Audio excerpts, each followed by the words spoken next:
Puisqu'on ne peut pas l'acheter, autant le fabriquer soi-même. Qui aurait cru qu'on pouvait fabriquer cela à partir de vieux pneus?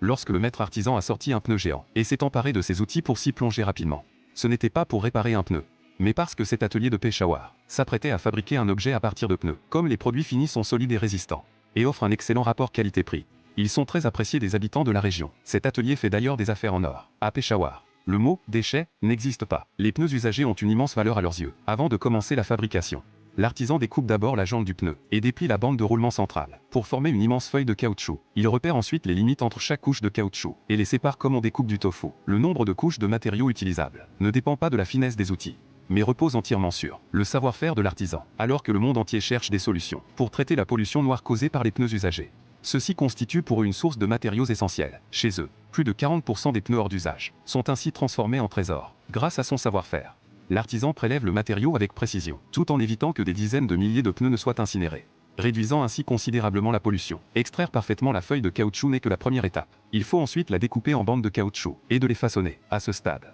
le matériau est prêt, et la véritable fabrication ne fait que commencer. L'artisan apporte ensuite un cadre en fer qui servira de moule, et place des tubes en acier de différentes formes, à divers endroits à l'intérieur du moule. Une fois fixé, il procède au soudage.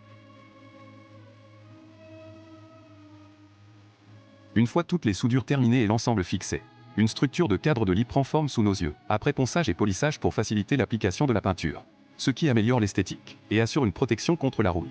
Les bandes de caoutchouc peuvent alors entrer en scène. À ce stade, avez-vous deviné à quoi cela sert-il? L'artisan a d'abord percé 2 petits trous, puis a enfilé des boulons à travers ces trous, pour les fixer un à un sur le cadre du lit. Une fois une extrémité fixée à intervalles réguliers, il suffit de tendre l'autre extrémité et de répéter l'opération. Ce petit atelier utilise ainsi des bandes de caoutchouc pour fabriquer un sommier solide. Mais une simple bande de caoutchouc ne suffit pas à supporter le poids. C'est pourquoi, après avoir serré les écrous pour les fixer et couper l'excédent, il continue à entrelacer les bandes pour renforcer la structure. Grâce à son habileté, tout est minutieusement entrelacé. Une fois le réseau de supports entrecroisés formé, les vieux pneus sont ainsi recyclés pour fabriquer un joli petit lit en fer. Alors, pensez-vous que ce petit lit soit solide?